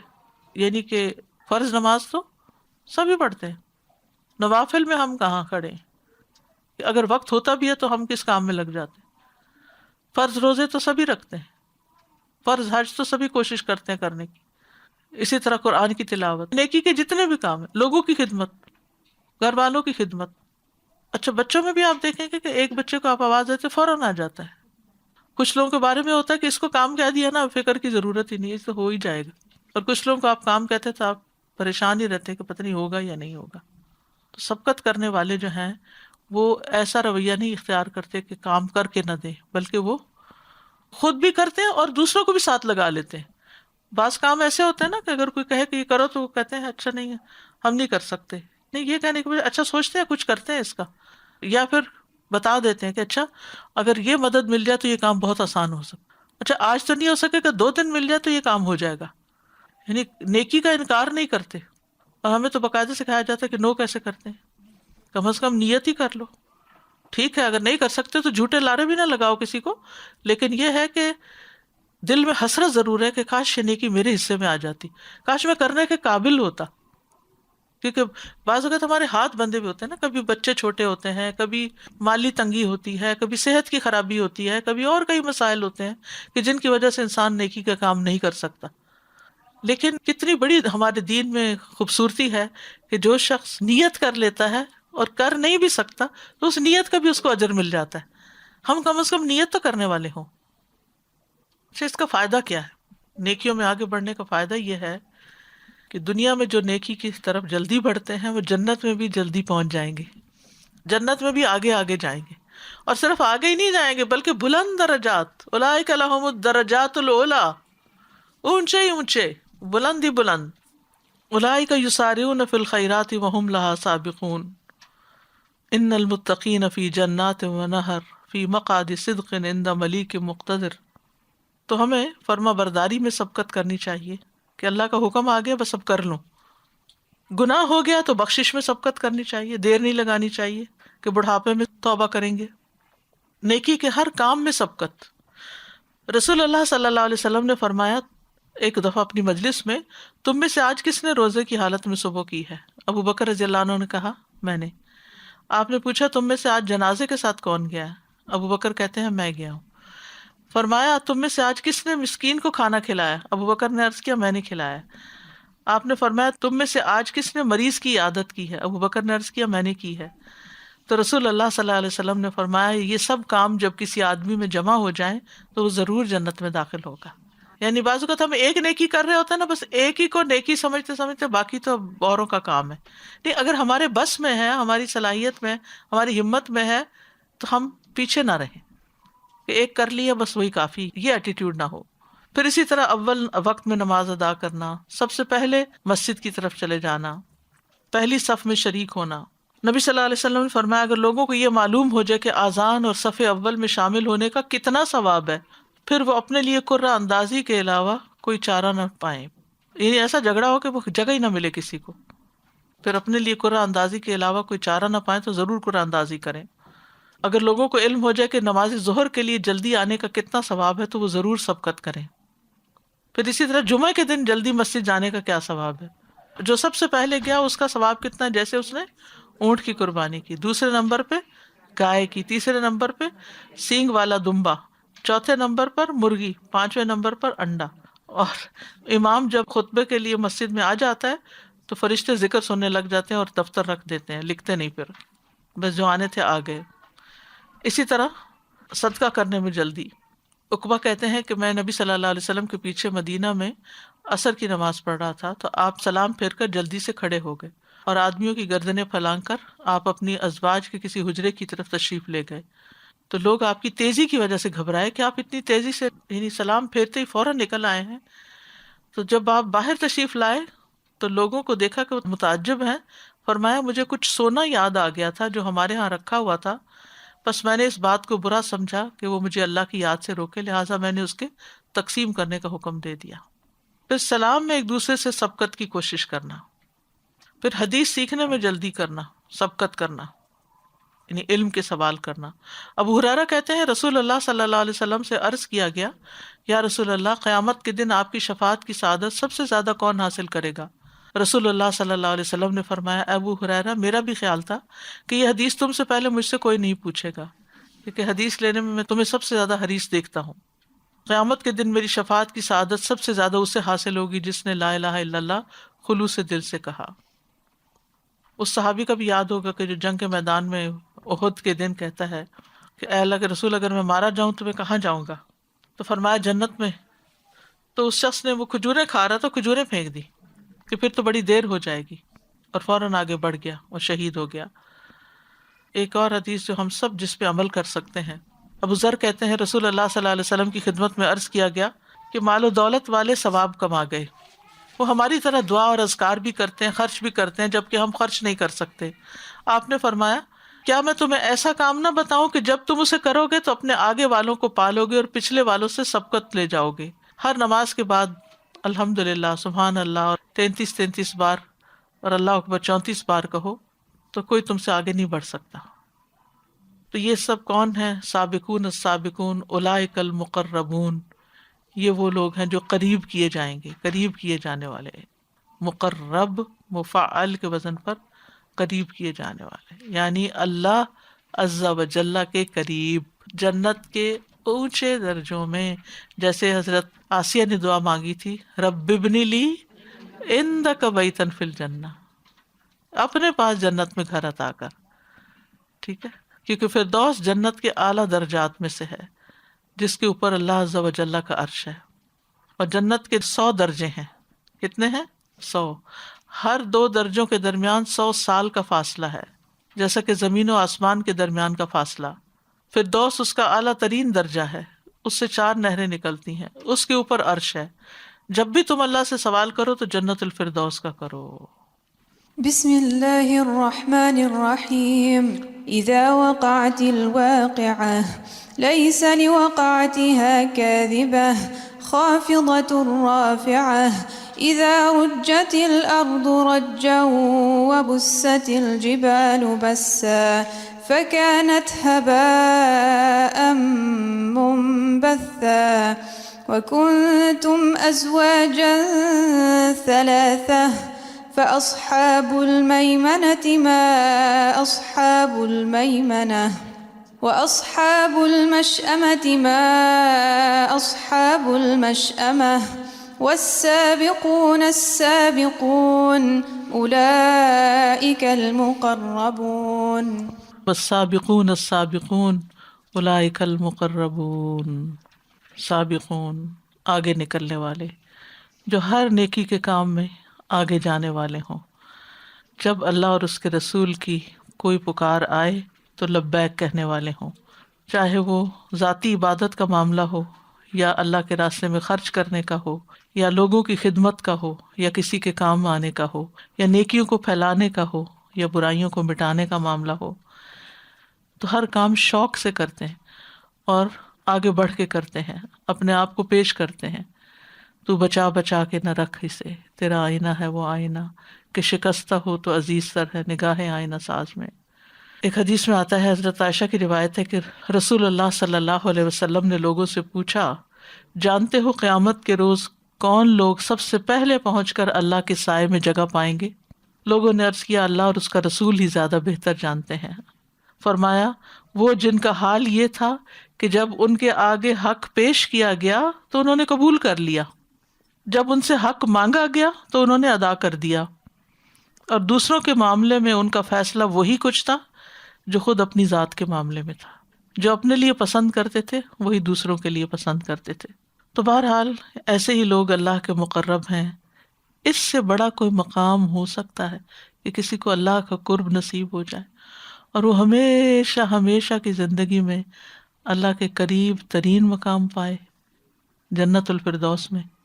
لیکن اس کی قیمت بھی اتنی ہی بڑی ہے، جنت کے 100 درجات میں سے سب سے اونچے درجے میں۔ اس کے لیے پھر اسی درجے کی نیکیاں بھی کرنے کی ضرورت ہے۔ فی جنات النعیم، نعمت کے باغوں میں ہوں گے، وہ جنت جس کو کسی نے دیکھا نہیں اور کسی کے دل میں جس کا خیال بھی نہیں گزرا۔ جنت کی جو نعمتیں ہیں، جنات النعیم، نعمتوں بھری جنتیں، اس میں بدنی نعمتیں بھی ہیں اور قلبی نعمتیں بھی ہیں، جسم کے لحاظ سے بھی خوشحالی اور بدن کے لحاظ سے بھی. جسمانی نعمتوں میں کھانے پینے کی نعمتیں، نکاح کی، لباس کی، زیورات کی، پھر اسی طرح جو جنت کا ماحول ہوگا اور جو اس کی خوبصورتی ہوگی، اور پھر اللہ سبحانہ تعالیٰ کا دیدار جو ایک بہت بڑی قلبی نعمت ہوگی، یعنی کہ اللہ سبحانہ تعالیٰ کو دیکھنے کے بعد ان کو ہر چیز چھوٹی لگے گی. اور جہاں تک خواہشات کی تکمیل کا تعلق ہے، وَلَكُمْ فِيهَا مَا تَشْتَهِي أَنفُسُكُمْ وَلَكُمْ فِيهَا مَا تَدَّعُونَ، تمہارے لیے اس میں وہ کچھ ہے جو تمہارے دل چاہیں گے، اور تمہارے لیے اس میں وہ کچھ ہے جو تم مانگو گے، وہ سب کچھ ملے گا. اور پھر یہ کہ ابدی خوشحالی ہے، کبھی موت نہیں آئے گی، کبھی بیماری نہیں آئے گی، کبھی کوئی تھکاوٹ نہیں ہوگی، کبھی کوئی بوریت نہیں ہوگی.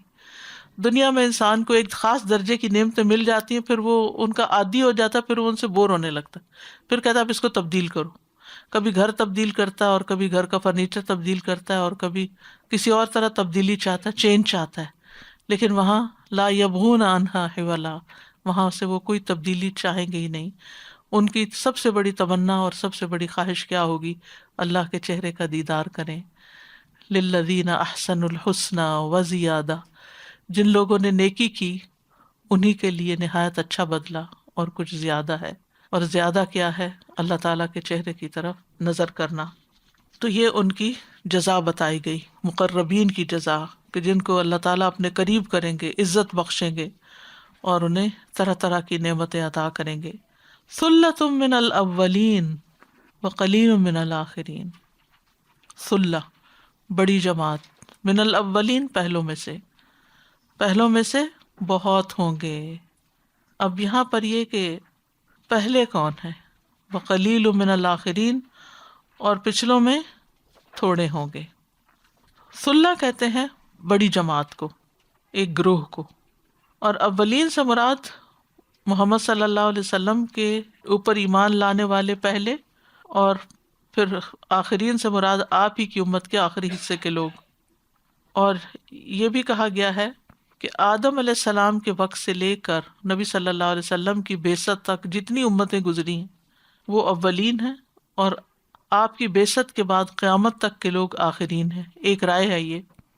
اس کا مطلب کیا ہوگا کہ بعثت سے پہلے ہزاروں سال میں جتنے انسان گزرے ہیں ان میں سابقین کی تعداد زیادہ ہے، اور بعثت کے بعد یعنی نبی صلی اللہ علیہ وسلم کے بعد جو دنیا میں لوگ رہ جائیں گے پھر ان میں سے ایسے لوگ کم ہوں گے. ایک اور رائے یہ ہے کہ اولین و آخرین سے مراد نبی صلی اللہ علیہ وسلم کے امت کے اولین و آخرین ہیں، ابتدائی دور کے لوگ اور بعد کے ادوار کے لوگ. اور پھر یہ بھی مانا کہ ہر نبی کی امت کے اولین و آخرین. تو ان میں کوئی تضاد بھی نہیں ہے، ہو سکتا ہے سبھی معنی مراد ہوں، لیکن اصل چیز یہ ہے کہ کب زیادہ ہے اور کب کم ہے میں ہم کہاں ہیں. ہمیں اپنے لیے مانگنا چاہیے کہ اللہم اجعلنا من السابقین، اور اللہ ہمیں توفیق دے ان کاموں کی کہ جس سے واقعی ہم اس گروہ میں شامل ہو جائیں. وقلیل من الاخرین، بعد والوں میں تھوڑے ہوں گے. تو جب تھوڑے ہوں گے تو پھر کیا ہوگا؟ پھر چانس اور بھی کم ہو جاتا ہے نا، مقابلہ سخت ہوگا. ان کی جنت کی کچھ جھلکیاں، علی سرر موضونۃ، سونے اور جواہر سے بنے ہوئے تختوں پر یعنی آرام کریں گے. ان کے کاؤچز ایسے ہوں گے کہ جو سونے کے بنے ہوئے ہوں گے اور اوپر جواہرات جڑے ہوئے ہوں گے، جیسے بادشاہوں کے تخت ہوتے ہیں. تو سرر جو ہے یہ سریر کی جمع ہے، اور موضونہ کا لفظ ہے وضعنا سے ہے، کسی چیز کو مضبوطی کے ساتھ بننا. تو ان کے سونے اور بیٹھنے کے جو تخت ہوں گے، جو چارپائیاں ہوں گی، وہ بہت ہی خوبصورت ہوگی. اور موضونہ کا ایک معنی ایک دوسرے کے ساتھ ملے ہوئے بھی کیا جاتا ہے. اور یہ ان کے رہائش گاہوں میں بھی ہوں گے اور ان کی ملاقات گاہوں میں بھی، یعنی جہاں پر وہ سوشلائز کریں گے، بیٹھیں گے، جیسے ڈرائنگ روم ہوتا ہے، یا عام طور پر لوگ مہمانوں کو بٹھانے کے لیے جب کاؤچز رکھتے ہیں یا صوفاز رکھتے ہیں، یا پھر جنت میں جہاں کہیں بھی وہ ہوں گے وہاں پر ان کو اس طرح کی مسندیں فراہم کی جائیں گی. متکئین علیہا متقابلین، ان پر تکیہ لگائے ہوئے آمنے سامنے بیٹھنے والے ہوں گے، یعنی ریلیکس کر رہے ہوں گے، ریکلائن کر رہے ہوں گے. راحت کے ساتھ بیٹھے ہوئے ہوں گے، آرام کے ساتھ، اور متقابلین ایک دوسرے کے آمنے سامنے. دنیا میں عام طور پر آپ دیکھیں کہ جب ڈرائنگ روم میں جگہ کم ہو جاتی ہیں تو پھر کرسیاں لے آئی جاتی ہیں اور پھر وہ بعض اوقات دوسروں کی طرف پشت ہو جاتی ہے. اتنی جگہ عموماً کم ہی ہوتی ہے کہ آمنے سامنے ہو کر بیٹھیں، لیکن جنت میں بہت وسیع و عریض جگہ ہوگی کہ جہاں قطار در قطار ایسے تکیے لگے ہوئے ہوں گے، ایسے کاؤچز ہوں گے، اور جنتی آپس میں ایک دوسرے کے ساتھ بیٹھ کر بات چیت کرتے رہیں گے. اس سے آپ اندازہ لگائیں کہ جنت کی نعمتیں کیا ہوں گی. جنتیوں میں جو سب سے کم مرتبے والا جنتی ہوگا وہ جنت میں اپنی بادشاہت کو 2000 سال تک دیکھتا رہے گا، یعنی دور نظر آتی رہے گی، اور دور کی چیز کو بھی ایسے دیکھے گا جیسے کوئی قریب کی چیز ہو، کیونکہ جنت کا عرض یہ آسمان و زمین کے برابر ہے. عرضها السماوات والارض.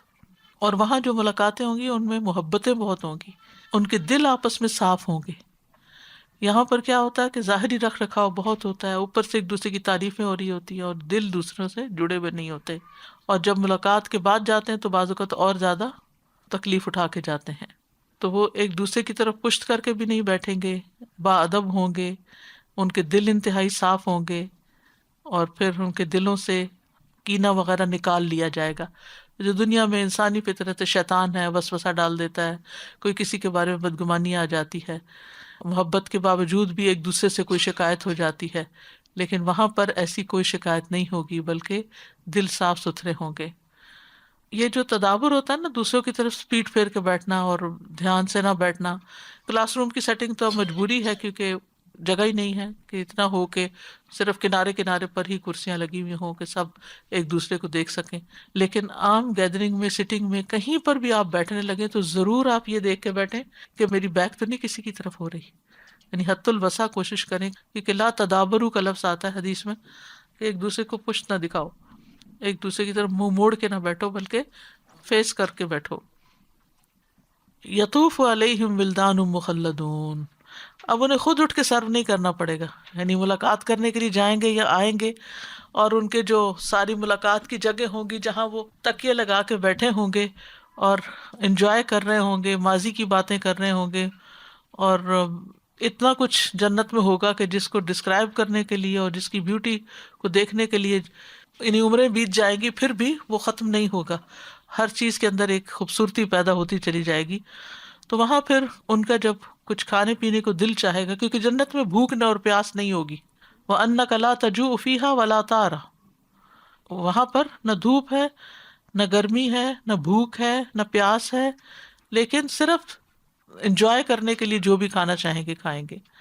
اور ان کے لیے چکر لگا رہے ہوں گے. یطوف علیہم ولدان مخلدون. وہ لڑکے جو ہمیشہ لڑکے ہی رکھے جائیں گے، یعنی یہ نابالغ لڑکے ہوں گے جن سے کوئی پردے وغیرہ کا بھی مسئلہ نہیں ہوگا، اور یہ کہ ان کی عمر اس طرح نہیں بڑھے گی کہ بوڑھے ہو جائیں یا بڑے ہو جائیں اور کچھ کرنے کے قابل نہ رہیں. دنیا میں تو آپ دیکھیں کہ آپ یعنی بعض جگہوں پر ینگ سرونٹس رکھنے کا وہ ہوتا ہے طریقہ، پھر یہ کہ کچھ عرصے کے بعد بڑے ہو جاتے ہیں، ان کی عمر بڑھ جاتی ہے، وہ کام کرنے کے قابل نہیں رہتے، ایکٹیو نہیں رہتے. لیکن یہ ہمیشہ مخلدون. مخلدون ایک معنی یہی ہے کہ ان کی جو بچپن کی عمر ہے وہی رہے گی، نہ وہ مریں گے اور نہ ہی ان میں کوئی تبدیلی آئے گی، چینج نہیں آئے گا. اور قرآن میں آتا ہے نا سورۃ الدہر میں کہ اذا رأیتہم حسبتہم لؤلؤا منثورا، کہ اس طرح بھاگ دوڑ کر رہے ہوں گے، کیونکہ ایک ایک جنتی کے لیے ہزاروں خادم ہوں گے اور وہ بھاگ دوڑ کر رہے ہوں گے، اس کی خدمت پر لگے ہوئے ہوں گے. اور یہ بھی کہا گیا ہے مخلدون کے بارے میں کہ ان کو کنگن پہنائے جائیں گے، وہ سجے بنے ہوئے ہوں گے، یعنی وہ بھی خوبصورت ہوں گے، اور وہ ساتھ رہیں گے اور وہ ان کو چھوڑ کے بھی نہیں جائیں گے. مخلدون یعنی ہمیشہ ساتھ رہیں گے. دنیا میں کوئی کسی کے ساتھ ہمیشہ نہیں رہ سکتا، چاہے وہ کسی سے کتنی محبت کرتا ہو، رہنا بھی چاہتا ہو، کوئی کسی کے ساتھ رہ نہیں سکتا.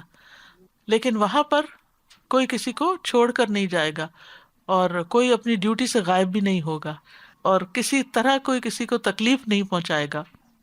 دنیا میں جو خادم ہوتے ہیں بعض اوقات وہ خدمت کے بجائے اذیت کا باعث بن جاتے ہیں، لیکن وہاں پر ایسی کوئی مشکل نہیں ہوگی. اور اگر ان بچوں کی یہ شان ہے، ان خادموں کی یہ شان ہے کہ اذا رأیتہم حسبتہم لؤلؤا منثورا، کہ ان کا حسن و جمال ایسا ہوگا کہ بکھرے ہوئے موتیوں کی طرح ہوں گے، تو پھر جو ان کے آقا ہوں گے ان کی شان کیا ہوگی. یعنی خود جنتیوں کی شان کیا ہوگی. عبداللہ بن عمر کہتے ہیں کہ کم تر درجے کا جنتی وہ ہوگا جس کے لیے 1000 خادم بھاگ دوڑ کر رہے ہوں گے. ہر خادم ایسے کام پر معمور ہوگا جس پر اس کا ساتھی نہ ہوگا. پھر انہوں نے یہ آیت تلاوت فرمائی، اذا رأیتہم حسبتہم لؤلؤا منثورا باکواب و اباریک. یہ خادم کیا لے کے بھاگ دوڑ کر رہے ہوں گے؟ اکواب. اکواب کوب کی جمع ہے.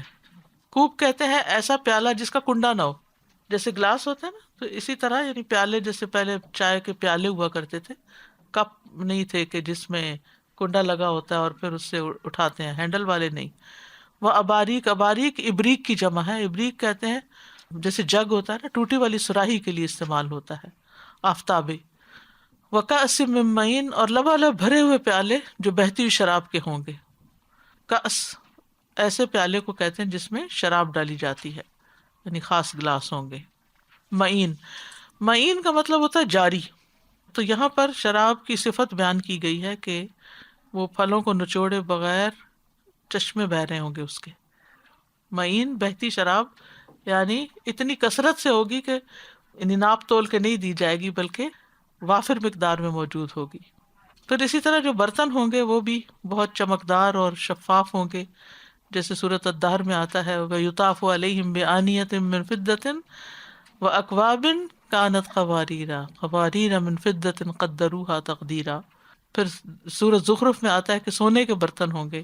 یطاف علیہم بصحاف من ذہب واکواب وفیہا ما تشتہیہ الانفس وتلذ الاعین وانتم فیہا خالدون، اور تم ان میں ہمیشہ ہمیشہ رہو گے.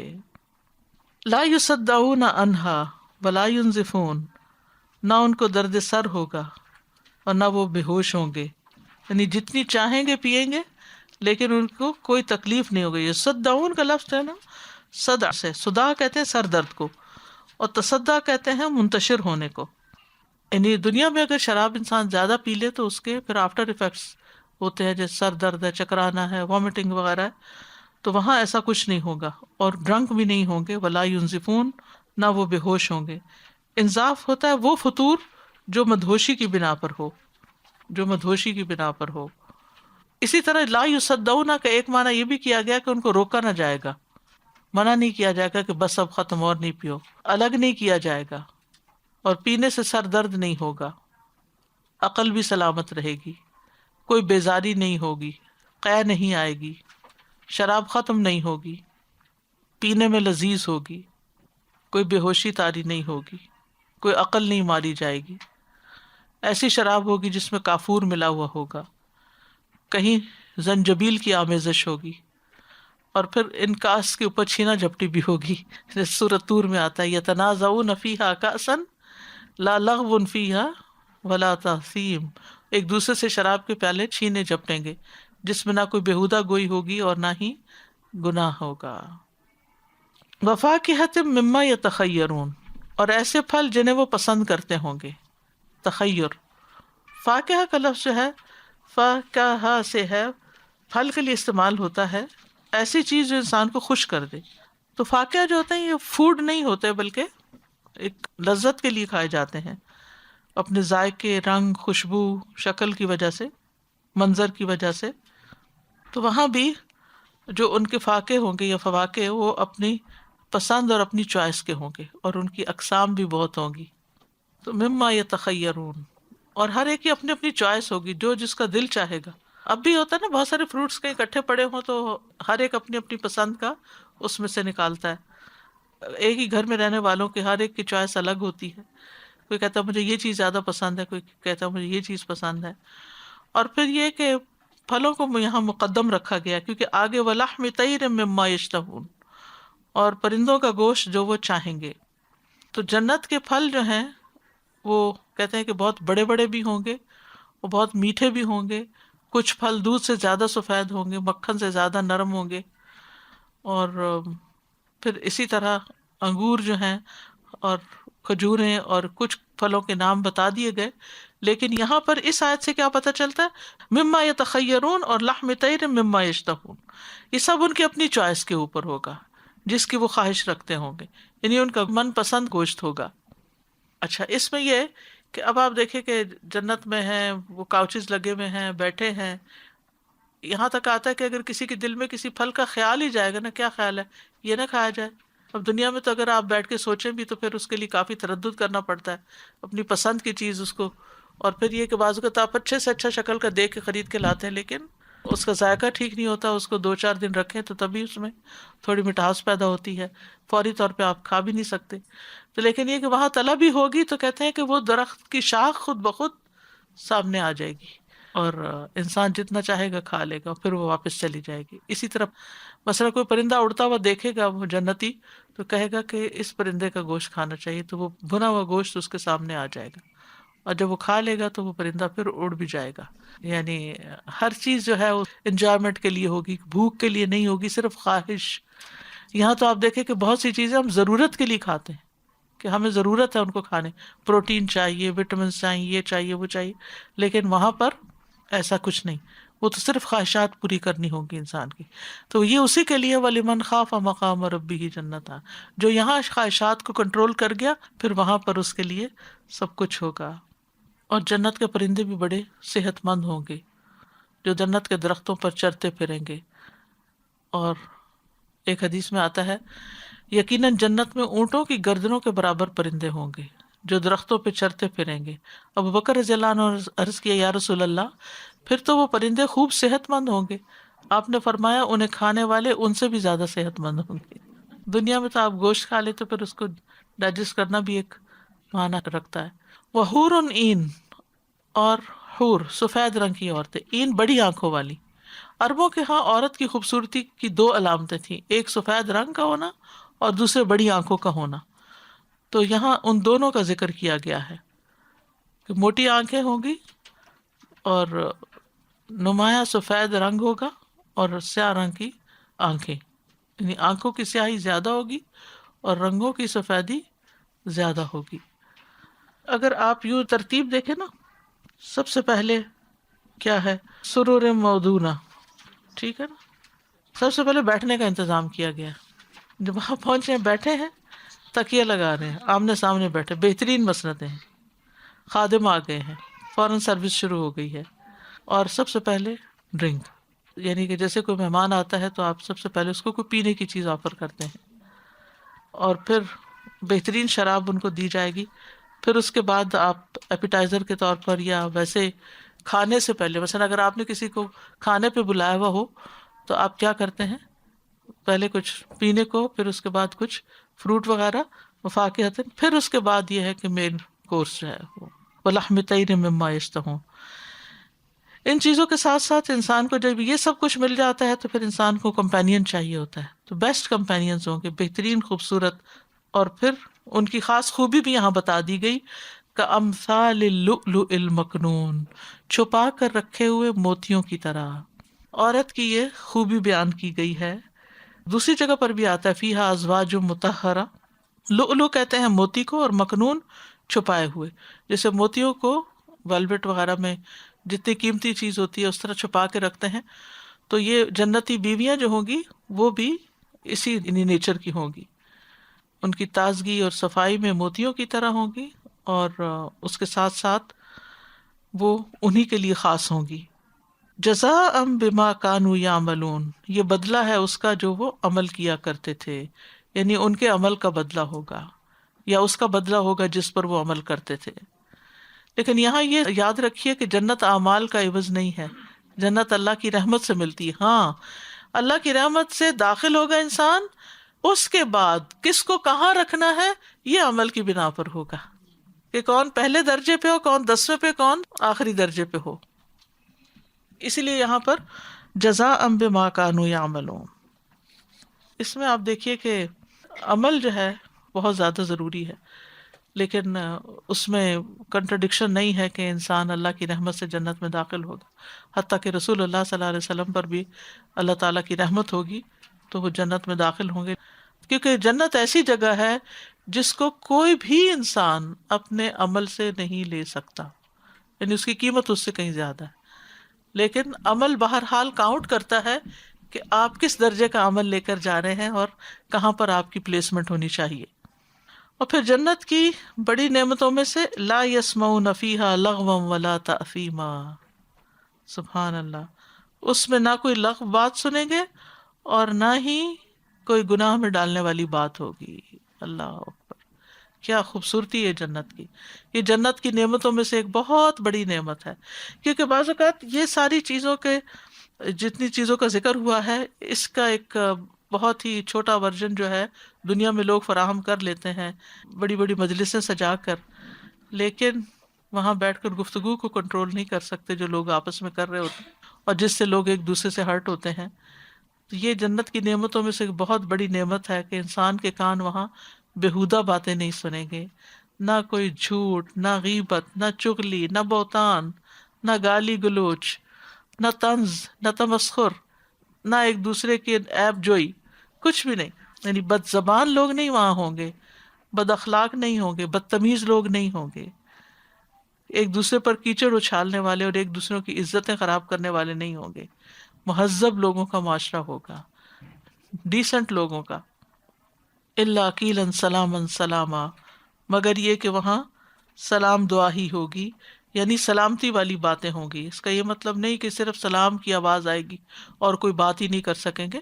اس سے مراد ہے قول سلیم، ایسی گفتگو جو عیبوں سے پاک ہو، ان میں وہ خرابیاں نہ ہو جس کا پیچھے ذکر کیا گیا ہے. تو یہاں اہل جنت کا یہ رتبہ بتایا جائے گا. بسم اللہ الرحمن الرحیم فی جنات النعیم ثلة من الأولین وقلیل من الآخرین على سرر موضونة متكئين عليها متقابلين يطوف عليهم ولدان مخلدون بأكواب وأباريق وكأس من معين لا يصدعون عنها ولا ينزفون وفاكهة مما يتخيرون ولحم طير مما يشتهون وحور عين كأمثال اللؤلؤ المكنون جزاء بما كانوا يعملون لا يسمعون فيها لغوا ولا تأثيما إلا قيلا سلاما سلاما. جی سازی، اصل میں 2-3 دنوں سے اسی چیز پہ ہی سوچ رہی تھی کہ خواہش پہ، اور خواہش کے ساتھ سورہ رحمان بار بار ذہن میں آتی رہی، اور پھر اس کے بعد آج سابقون اور سابقون جو پڑھ رہے ہیں، اور جتنی آیات اب چل رہی ہیں اس میں ایک ہی چیز ذہن میں آ رہی ہے کہ انسان دنیا میں خواہش کیا کرتا ہے، کس چیز کی خواہش کرتا ہے، پھر اللہ تعالیٰ اسے اس کی طرف ڈائریکٹ کر دیتے ہیں. آج سے 10 سال پہلے جب میں نے امرین تجمل سے سورہ رحمان جب تلاوت میں سنی تھی تو میرے دل پہ اتنا اثر کیا تھا، اور اس وقت خواہش کی تھی اللہ کے کاش میں بھی کبھی یہ صورت یاد کر سکوں گی. اور کل میں اپنے ہسبینڈ سے شیئر کر رہی تھی اور مجھے واقعی رونا آ رہا تھا کہ اللہ نے مجھے صورت یاد کرا دی. تو سفر اتنا لمبا رہا لیکن اللہ نے کہاں سے کہاں لیتے چلے. الحمدللہ. سبحانک اللہم و بحمدک اشہد ان لا الہ الا انت استغفرک و اتوب الیک. السلام علیکم و رحمۃ اللہ وبرکاتہ.